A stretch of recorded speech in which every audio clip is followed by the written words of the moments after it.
Good morning. So I I really just wanted to talk about something that I'm seeing more prevalently, and it's been happening for years, but I feel like it's becoming worse. And I say this because we need to talk about it. So I'm trying to figure out why and I'm not saying all, because I know y'all trip on that, but why is it that most black women, when they get a position of power, they abuse it? Because I can give you prime examples.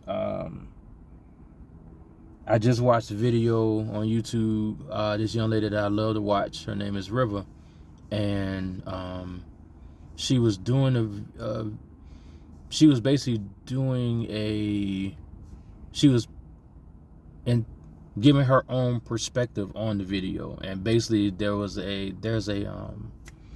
councilwoman.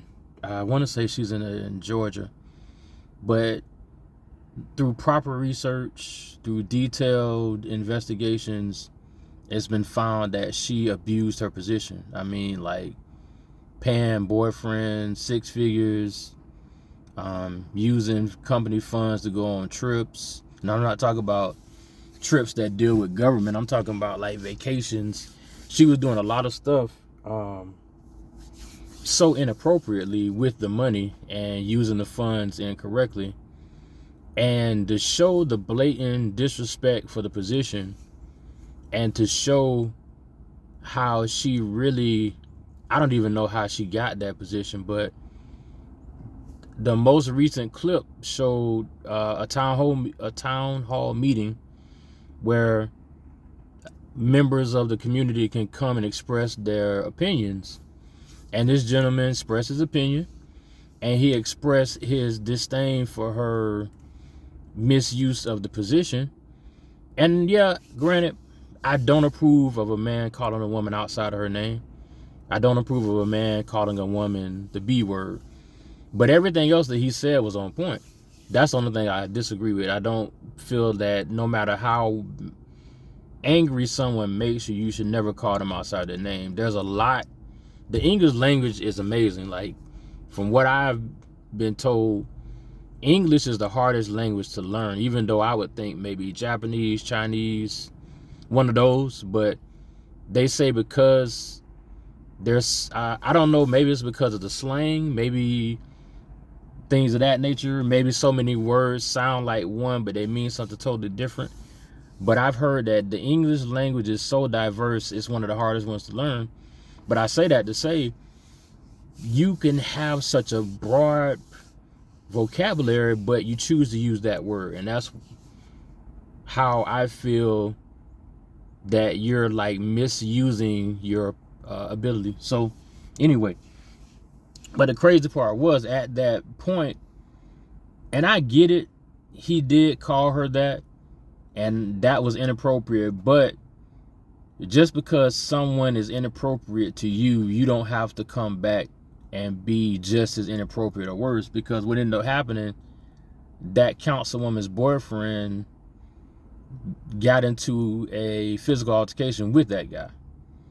And I'm pretty much thinking that it was mainly because he called his girlfriend the B word, which I agree is not right. But you don't have to get physical with someone. You just tell them I don't appreciate that. But I say all that to say, I'm noticing more and more that and actually, be honest, it's not even just black women.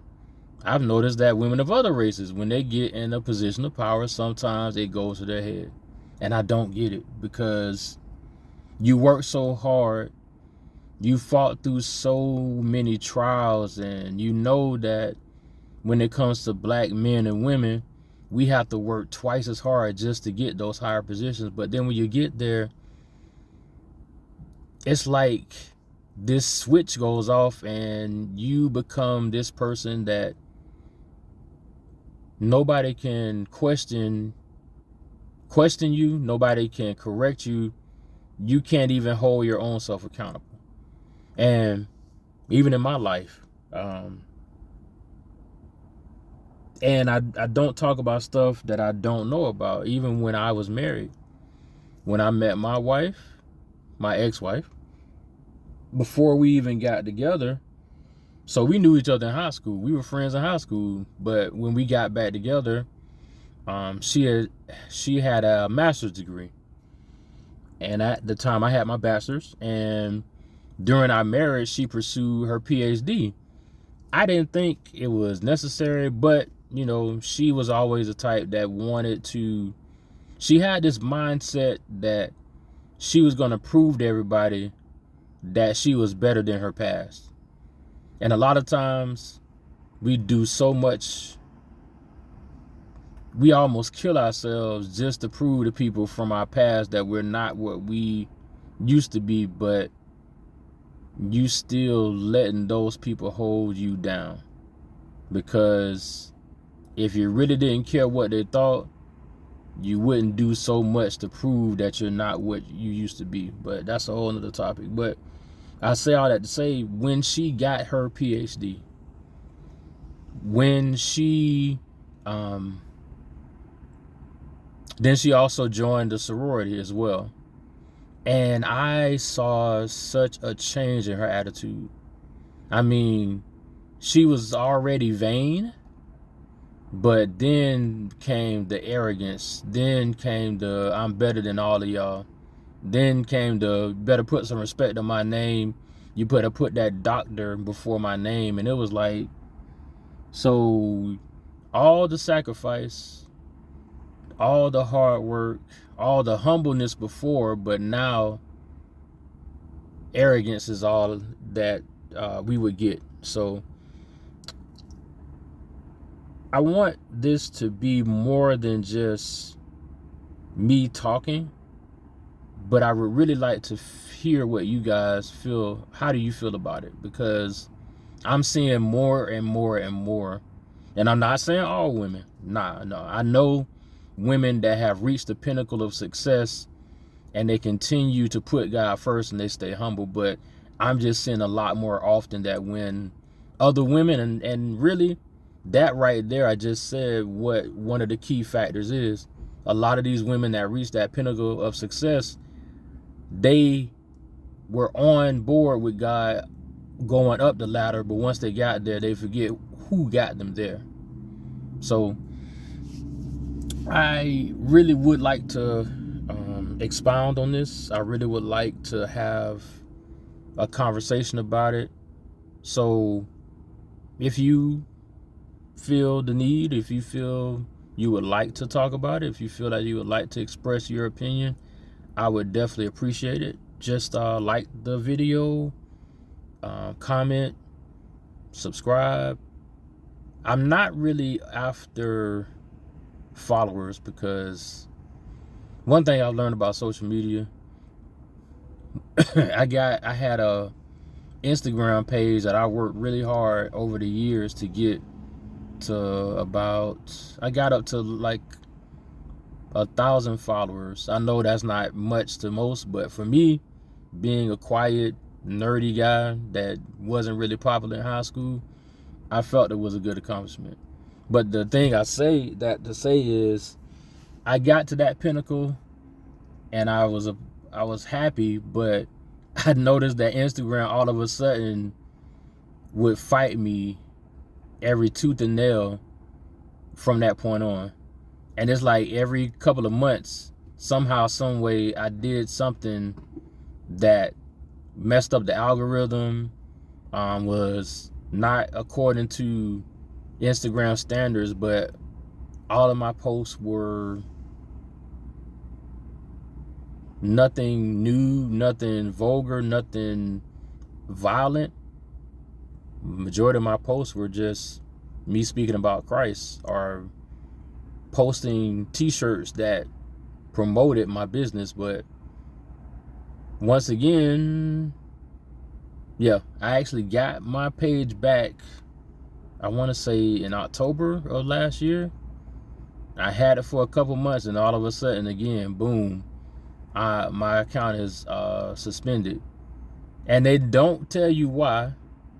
And I'm looking and I'm like, I don't see anything that I did that was different from all of these half-naked women, because I'm not doing that. But I don't get how pages like that are never touched, but my page that tries to speak on positivity and keeping things on the up and up keeps getting shut down. So I don't do this for likes. I do this because this is therapy for me. And I've learned how important that is. Being a black man, knowing how much life tries to tear you down every day, you need an outlet. And I've learned that doing these talks and making these videos, even if I only get a view, sometimes I don't get one view at all, but I'm not about the views, I'm not about the likes, I'm not about the followers. My main focus is if one person can say, hey, I want to find out more about God because this gentleman presented Christ well and it made me think about it. That's all. So like I said, like, comment, subscribe. And I think the only way to really be able to comment, well, no, I don't think you have to, well, whatever the case is, comment, because I would love to talk more about this, because I think it's something important that we need to figure out why it's happening and figure out as a community, how can we make it better. Thank you, and God bless you.